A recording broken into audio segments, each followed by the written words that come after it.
health benefits. And man, did that ever appeal to me. Um, so I'm thinking about that with the boughs on the ground. And while I'm thinking about the pine needle tea and how these are things I want to start doing here, now that I'm going to have more time on my hands and I'm in the forest rather than near the forest, I want to start exploring and learning about my forest and the natural things that I can harvest.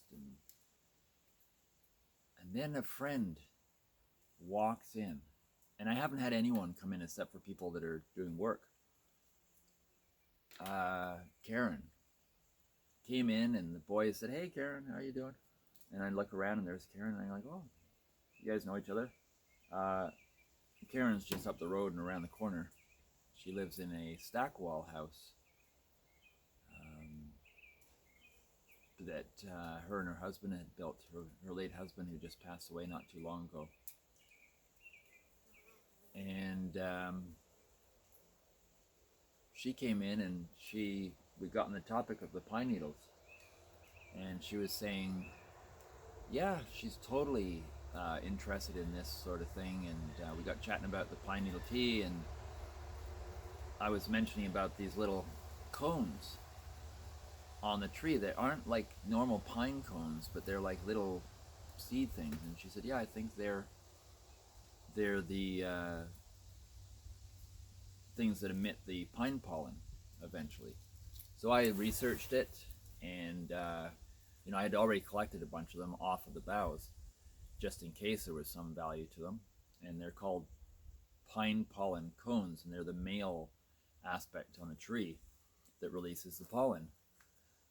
And that I knew from stuff I had researched way back. Daniel Vitalis and his company Surthrival, and they were selling pine pollen extract and reporting all these health benefits, including even testosterone boosting, and bodybuilders that were trying it out as a natural form.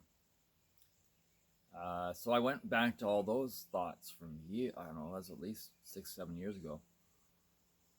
And I'm like, oh, I'm right into this. So I'm making my pine needle tea, and I'm collecting the pine pollen cones. And then I thought of Robbie Anderman, who wrote a book on the medicinal value of trees. You can look him up. He's in Killaloe area, which is probably an hour and a bit away from me, hour and a half. And so I've been chatting with him back and forth on Messenger, and he was filling me in on all cool stuff, and I was sending him pictures. I was so excited. And anyway, so long story short, just the pine needle tea, the health benefits are insane. Like, why we all are not drinking it, I don't know. Like, if I had another phone here, I would just look it up and read this stuff to you. I'll have to write it all down for the next video maybe, and I'll just read a whole bunch of information for you on this. But it is antifungal, anti just about everything, everything we need right now, if you want to put it that way. And now this is taking me back to Stephen Herod Buhner, who's a master herbalist that I went to do a workshop with in Nelson, BC many years ago, about 10 years ago. And one of the things that Stephen got across to me that I really liked, and it's stayed with me since, is that the earth, the intelligence of the earth, which I really believe in, I don't quite know how it works, and can't profess to, but there is more to it than what we understand. That I do believe. For example, when there's a forest fire, and the aftermath, there are certain plants that will grow up that are good for the forests. That area is healing, regenerating. There's just a natural wisdom in how the earth heals itself, how nature heals itself. But he was saying that, but also those plants, most of the time, are also medicinal and helpful in that way for the people who are suffering from the after effects of the smoke inhalation. So for the lungs, how do you explain that? when these things happen. And I remember when he was telling me that, and I thought, well, here we are, everyone trying to kill dandelions with poisons, and they're just everywhere. It's like, oh my God, these dandelions keep coming everywhere. And most of you know, at least to some degree, that dandelion leaves and all parts of the plant, flowers, roots, everything, have medicinal value, and especially for the liver. So I was thinking, when I was hearing Stephen Buhner's talk about the stuff for the lungs, growing up in a place after a fire, and how we've lost touch with this kind of wisdom and connection with our land. And hence also the heavy burden and manipulation from the powers that be, the advertising companies that work for the big pharma kind of companies and Monsanto kind of companies, that are convincing us that we can't trust nature. Nature is not adequate enough. We can outdo nature. And I am not even going to list all the stuff that's up the forefront for that. So anyways, I'm tuning in with this connection that or this relationship that I'm developing. And so I'm paying close attention to when I'm being spoken to from that voice that is not coming from a mouth or a computer or a GMO company. And so I'm reading up on the benefits of making pine needle tea. I have so many pine trees in my forest. Eastern white pine I'm looking at right now, the one that had the 2 boughs taken off of. And I feel, even just after harvesting pine needles and having tea for the last 2 weeks, every day, I mean, the protection from all of our health challenges right now, directly related, among other things. I'm not saying it's a panacea. I'm not saying that it's the thing, but this definitely cannot hurt.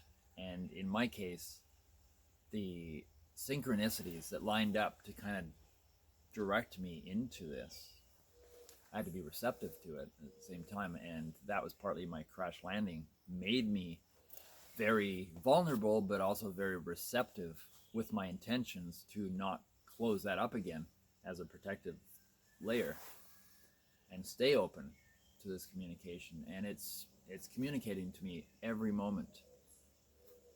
And my challenge is to keep that communication line open and to not close up, to not go into fearful thinking, because let's face it, the truth is, in my situation, it's easy to get into the fearful place. Oh, what if this doesn't work? What if that doesn't happen? What if I don't get a well in time for winter? What if my wife can't come back because the conditions aren't right? What if? These are precious moments. I don't know how long any of us have to live. I don't want to lose more time that I could be spending with my wife. All these thoughts, they do haunt me at times. I won't lie. But they don't really help me. And they actually tend to steer me away from these fearful thoughts, steer me away from positive movement forward and tuning into these voices, if I want to call them a voice, for lack of a better word.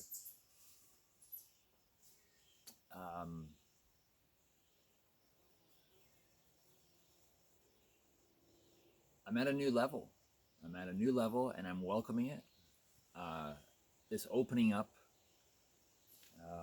this communication. It's difficult also because, for me, my personal experience, as I'm moving into this new level of communication and this new level of opening to that communication, the new level it's within me and without, that I don't really have words for. It's an extension of who I don't think it's an extension of who I am. It is who I am and what I am. It's an extension of who I believe, or I've been trained by life, conditions and stuff and advertising to believe what my limitations are, therefore my belief of what and who I am, you know, whatever. And then any talk about something beyond that which we are, like auras and whatever, but get into this sort of a I don't know, sounds a bit new agey to me, and that sort of thing. And a lot of people do jump on the bandwagon and like to just be an instant shaman kind of thing. You know, Susie Starmaker, you know, with the little pink ribbon around her blonde hair and the feather. I'm kind of stereotyping here, and I don't mean to. But you know, and you go into a lot of people, you go into that kind of realm, and you go, there's just too many charlatans here. Well, I'll just stay with the clinical. It's safer over here. You know, I can trust Big Pharma, and I can trust, you know, exactly 2 milliliters of this chemical will thicken my blood or do this or stop that from possibly, you know, happening, and, you know, or that painkiller worked instantly. And in some cases that is like, you can't argue Big Pharma has a, you know, especially in emergencies and things, Western medicine has got it down. I mean, if you just got your legs stuck in a grinder, that's the best place to go. But on other levels where healing goes into deeper levels, Western medicine, in my opinion, is lost. But not just lost, they're manipulating to try and hold the market. So in my opinion, that's basically lying. That's lying. It's pretending you are something you aren't. What? And we won't even go into why, all the money and the control and blah, blah, blah. So I see this Big Pharma bulldozer trying to bulldoze over nature, literally and metaphorically. I'm not negating the Big Pharma model, the Western medicine model. It has its value, as I mentioned, but there is something else that is much wiser, much deeper, and is the foundation the Big Pharma borrows from and then tries to sell as their own. It's like a repackaging, you know? Sell water to people where you took it from. You know, Nestle comes to mind. All these companies. Do you think they care about us? That's another story. So anyways, I am recognizing where I'm being led to. I'm recognizing the difficulties. I'm recognizing and owning my fears, where I hit dead ends of what I'm comfortable with, what I've been trained to be comfortable with. And also recognizing where I notice I'm overly sensitive to what I think I should be doing, or what I think is acceptable, or the right thing to do, and where I think, where I have my own misplaced judgment on myself. I work on these areas to recognize them and to sift through them and to go deeper. And it's not easy. I've guided or helped guide a lot of people through their soul print sessions in this way. And I got to this place where I thought, well, I have all this wisdom that I have developed and learned in the sharing with my clients, because it's between me and them. We developed this soul print system. You know, soul prints are the thank you to, yes, me, Raven, but every client that I've had come through, every friend, every client that became a friend, every healing session, everything that each person shared with me, built to be this wisdom that is the soul print, including, I'll call it, our ancestors. You know, those that have come before us that have practiced, like in history, practiced tattooing for all their reasons that we can only begin to imagine and guess. That's the sum total of where I am at with what is, I call, a soul print session.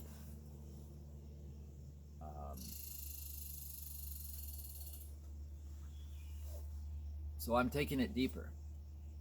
And I realized and recognized very quickly that I can't take it deeper unless I go deeper with it. unless I am willing to throw old aspects of myself away and develop new ones, unless I face my fears, unless I am willing to be uncomfortable, to move through the discomfort, to make shifts, to make changes. Globally, we're in a situation which I'm sure most people will not argue. Things need to change. If we just put it at that, I don't think there's any argument. Things need to change. But you also, I think, would agree with me that things can't just change without you having to commit to some change as well. We all have to change. And that means we all have to go into some areas of discomfort, things that are not comfortable to us, emotionally, physically, or otherwise, and face fears, face perceived losses. It's a big challenge if we're to do it properly. It's a massive challenge. It's a massive level of healing. But I believe in us. I believe this is doable. This is a challenge that we are being given. Are we going to throw that all away for just what is familiar?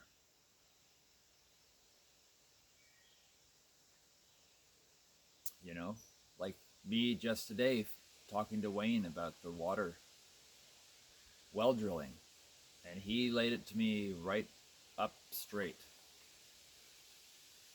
It's going to be expensive, and very likely most likely will not get that well this year, but and I'd be better to go looking somewhere else if I can find someone that will do it.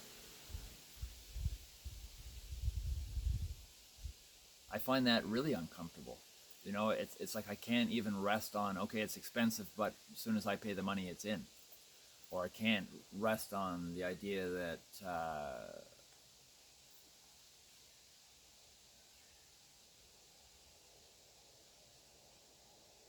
it's just the timing that's stressful. I've got both the stress of the money and how I'm going to get that all together and hold on to that money in time for whenever this might happen.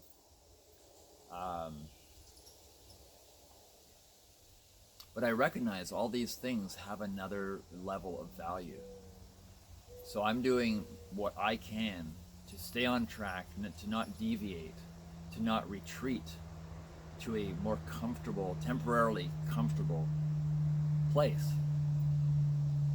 but to strive forward and to go deeper, and to find what's just beyond that unknown horizon. And what I find is it begs for me to put more trust in myself. This is my personal journey. It demands for me to put more trust in me.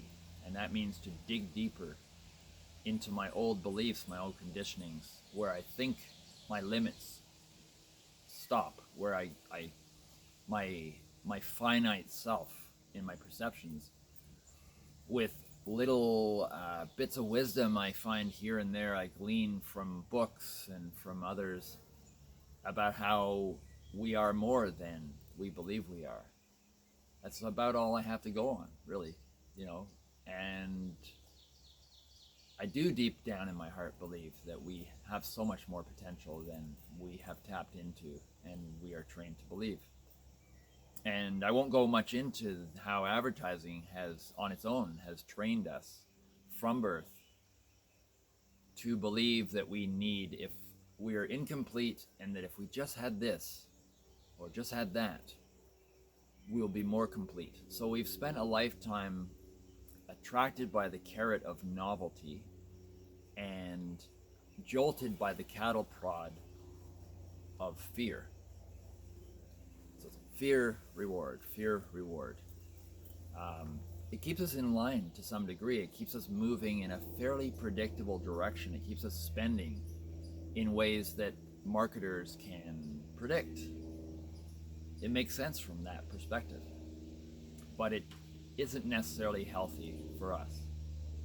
That's where we're at now. I believe most people would agree with me on that. I'm trying to keep things in a basic level, so I avoid going into differences, polarities and stuff, but I want to keep everyone on the same track here.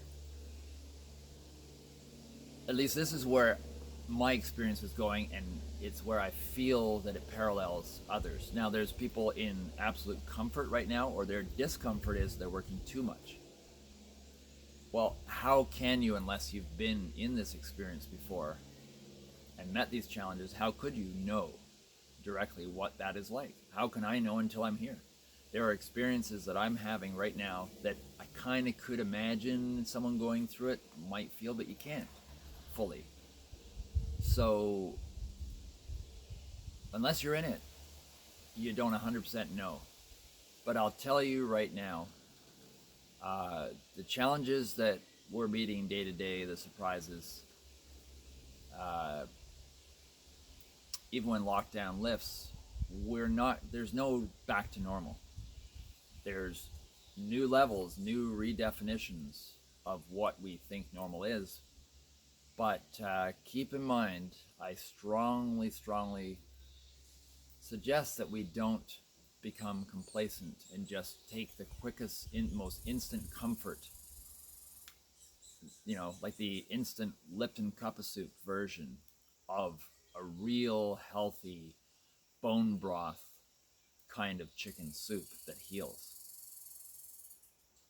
Because I'll tell you, there's a drive-through waiting for us to deviate and take that quick, easy, instant jolt of feel good. And then what have we done? Sold our soul for something a lot deeper that took a little bit more work, a little more drilling, a little more depth and breadth and height, a little more connection, a little more soul searching, a little more facing our fears to get something really worth being much happier with. Now, the warning I see for myself is that I've been trained to resonate with those quick, easy fixes. As Stephen Jenkinson referred to, I can only paraphrase, the constant saccharine drip that we've been addicted to.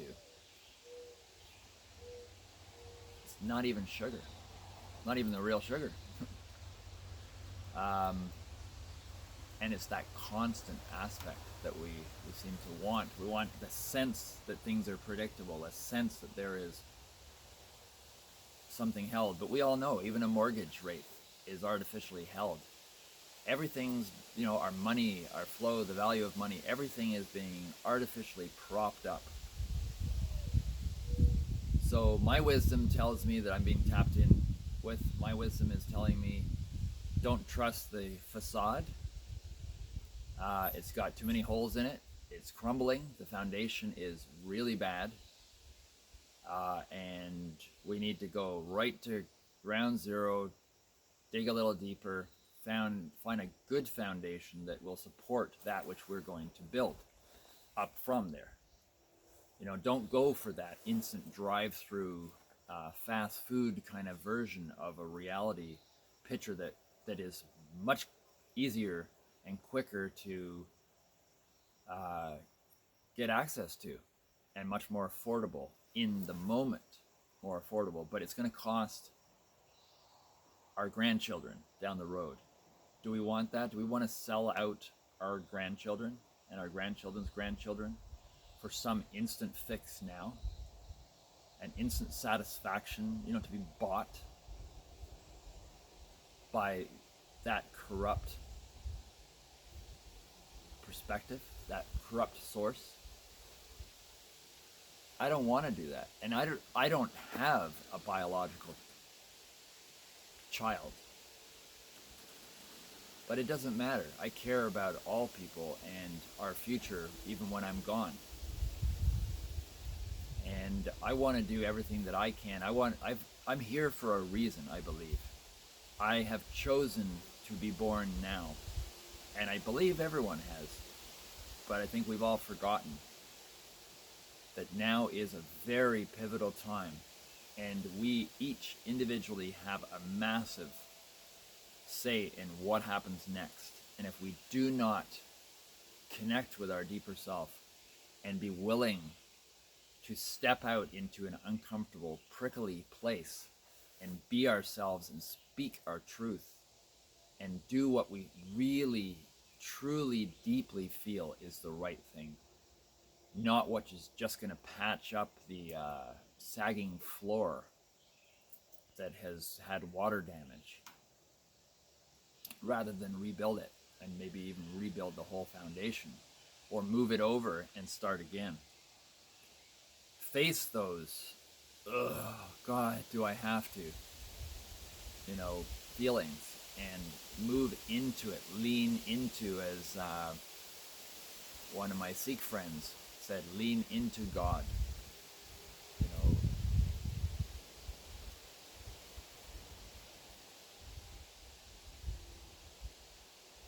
There's got to be some kind of faith that we are more than we have been told we are. And I'm opening up within myself that access and that wisdom. And I experience it as it opens up. So I know, I believe that I have enough reason to keep digging, to keep expanding, and to keep facing my fears, and to keep working with that which I have trained myself to do, which is my soul prints and my other work, which I include in that picture, my carving, my painting,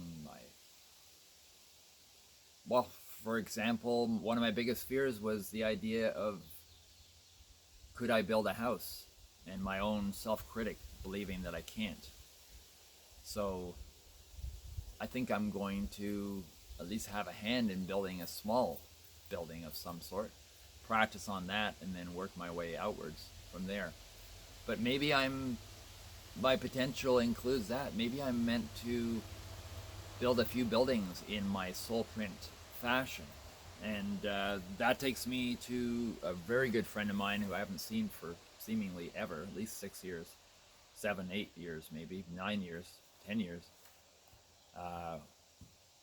Let's call him Bill, an architect, but not an average architect, a very special person, very spiritual person, Mohawk Indian, as they would say in the States. First Nations is what you might say here, more correctly. But Bill was also, being an architect and very much tuned into the sacred, he saw the value of the building, the dwelling that you reside in or function in, and its effect on your state of mind, and how important that is.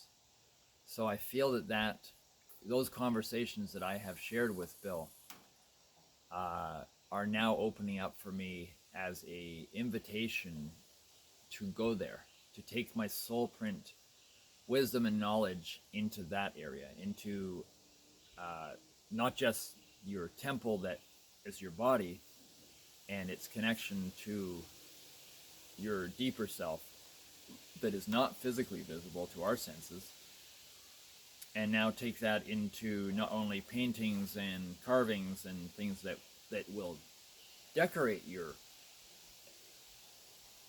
other temple that would be your house, but basically to make your house with in mind that it influences who you are and what you are and how you feel and your sacredness, to enhance that, as like a magnifying lens on one level, so that just stepping in the door, stepping in that portal, that entrance, that entryway, that gateway, recognizing the sacredness in everything that surrounds you and how it influences who and how you are.